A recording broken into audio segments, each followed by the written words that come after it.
Hello everyone, you are watching movies framer explainer. आज हम बात करेंगे द विचर सीजन 2 एंड एपिसोड 4 के बारे में। अगर आपने पहले के एपिसोड नहीं देखे तो पहले की तरह आपको वीडियो के डिस्क्रिप्शन में उनके लिंक मिल जाएंगे, आप वहां जाकर देख सकते हैं। वीडियो की शुरुआत गैरोल्ट और सिरी से होती है। गैरोल्ट सिरी को विचर बनने की ट्रेनिंग दे रहा है। इसी ट्रेनिंग के दौरान सिरी की मुलाकात ट्रेस से होती है। वहाँ पर गैरोल्ट भी आ जाता है जिसने अभी अभी एक ताजुसोर को मारा था। ट्रेस और गैरोल्ट के बीच होती बातचीत को देख सिरी समझ जाती है कि ये तो पहले से एक दूसरे को जानते हैं। अब गैरोल्ट ट्रेस को अपने साथ केयरबोर्ड लेकर जाता है। यहाँ पर ये सब बैठकर एक साथ लंच कर रहे थे। यहाँ पर ट्रेस सिरी को बताती है कि मेरी और गैरोल्ट की मुलाकात एक मॉन्स्टर हंटिंग के दौरान हुई थी। इसके बाद गैरोल्ट सिरी को बताता है कि मैंने ही ट्रेस को यहाँ पर बुलाया है ताकि हम तुम्हारी अनकंट्रोल पावर को कंट्रोल में ला सके, उसे ठीक तरीके से यूज करना सीख सके। गैरोल्ट ट्रेस को बताता है कि मुझे सिरी के अंदर कियोस मैजिक के कोई भी साइन नहीं मिले, जैसे कि फ्यूचर को देख लेना और बाकी जो हिडन है। गैरोल्ट को ये बात समझ नहीं आ रही थी कि उसकी पावर्स के पीछे नए नए मॉन्स्टर क्यों पड़े हुए हैं जो हर दिन उसका पीछा करते रहते हैं। इसके बाद गैरोल्ट ट्रेस को अपनी लैब में लेकर जाता है। वहां पर वो उसको उस मॉन्स्टर का सर दिखाता है जिसको उसने लास्ट डेज में मारा था। उसे इस बात का शक था कि कोई तो बड़ा जादूगर इन्हें कंबाइंड करके इनको सिरी के पीछे भेज रहा था।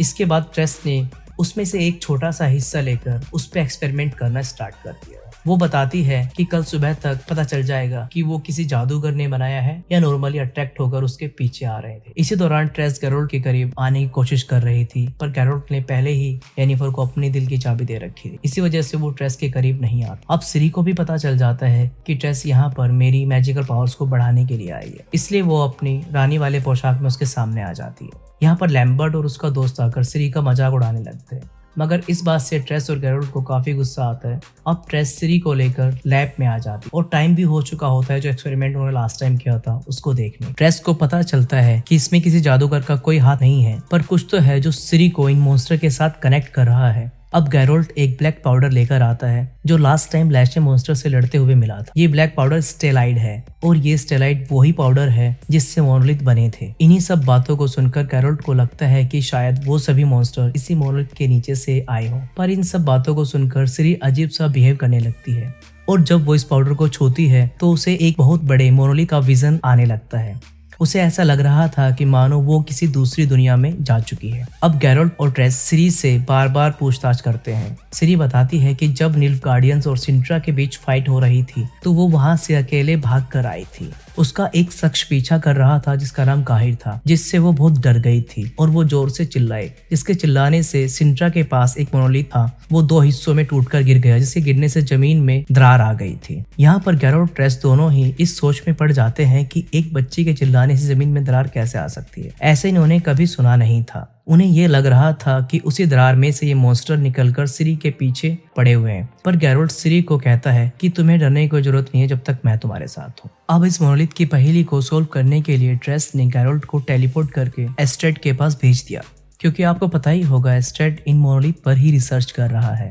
अब सीन वेसेमीर पर शिफ्ट होता है, जिसे बाहर जगह जगह पर पर्पल कलर के फूल मिलते हैं। ये फूल सिर्फ वहीं उगते हैं जहाँ पर किसी एल्डर का ब्लड गिरा हो, और ये जगह वही थी जहाँ पर सिरी अपनी ट्रेनिंग किया करती थी। ये बात सुनते ही ट्रेस समझ गई कि सिरी के अंदर एल्डर ब्लड दौड़ रहा है। पहले दो दुनिया के मिलन से इस जगह पर कुछ मॉन्स्टर आ गए थे। मॉन्स्टर और एल्डर्स की लड़ाई के बीच जहाँ पर भी एल्डर्स का ब्लड गिरता था उनसे विचर बनते थे। समय के साथ साथ एल्डर ब्लड मिलना कम हो गया तो विचर बनने भी बंद हो गए। इसी रीजन से कियर मोरैन में बहुत कम विचर्स बचे हैं। अब वेसेमीर और ट्रेस को ये लगने लगा था कि अगर वो कहानियां सच हैं कि एल्डर ब्लड से विचर बनाए जा सकते हैं तो ये फूल उनके बहुत काम आने वाले हैं। अब सीन शिफ्ट होता है जेनिफर पर, जो काहिर के साथ भागकर एक गांव में चली आती है।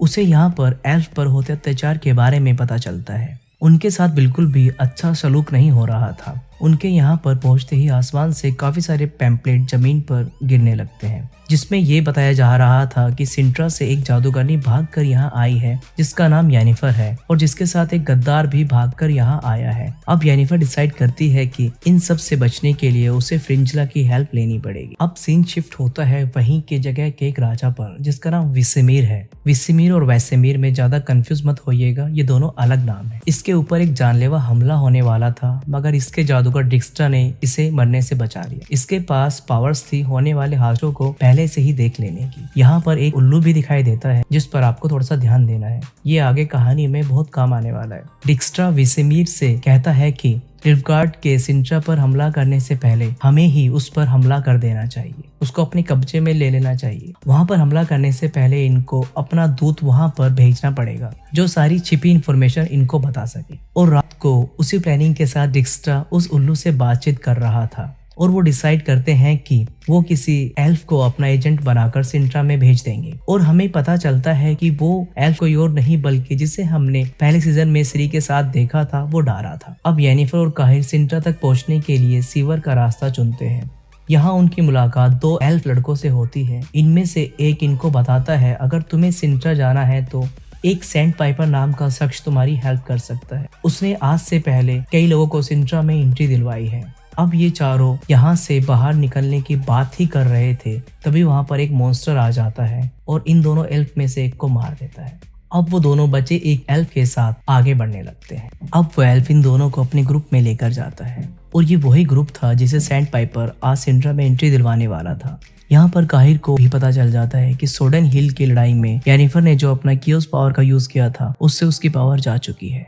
अब एंट्री होती है सैंड पाइपर की, जो और कोई नहीं बल्कि हमारा यस्कीर होता है, जो लास्ट टाइम हमने देखा था गैरोल्ड के दोस्त की भूमिका के रूप में। यहाँ पर उसको पता चलता है कि येनिफर उसकी मदद मांगने उसके पास आई है क्योंकि उसकी सारी पावर खत्म हो चुकी है। तो यस्कीर भी इन दोनों की सिंट्रा एंट्री दिलाने के लिए तैयार हो जाता है, मगर रास्ते में ही इनको एक बंदा रोक लेता है। पर किस्मत से उसकी भांजी यस्कीर के गाने की फैन होती है, इसलिए उनसे बिना कुछ डॉक्यूमेंट चेक कराए उनको सिंट्रा वाले शिप पे जाने के लिए परमिशन दे देता है। पर उस बूढ़े एल्फ के साथ और भी लोग थे सिंट्रा जाने के लिए, इसलिए यस्कीर ने उनको सिंट्रा पहुंचाने के लिए उससे पंगा लिया और बाकी लोगों की एंट्री उस शिप पर करा दी। जिसके बाद येनिफर को भी ये बाय बोलकर शिप से नीचे चला जाता है, मगर कुछ टाइम बाद उसके चीखने की आवाज आने लगती है। जब येनिफर बाहर निकल कर देखती है तो उसका टूटा हुआ गिटार दिखाई देता है और इसके साथ यह एपिसोड यहीं पर खत्म हो जाता है। दोस्तों, कैसा लगा यह एपिसोड लाइक और कमेंट करके जरूर बताइएगा और अगर चैनल पर नए हो तो सब्सक्राइब भी कर लीजिएगा क्योंकि मैं इसका 5th एपिसोड जल्द ही अपने चैनल पर लेकर आने वाला हूँ। मिलते हैं नेक्स्ट एपिसोड में। धन्यवाद।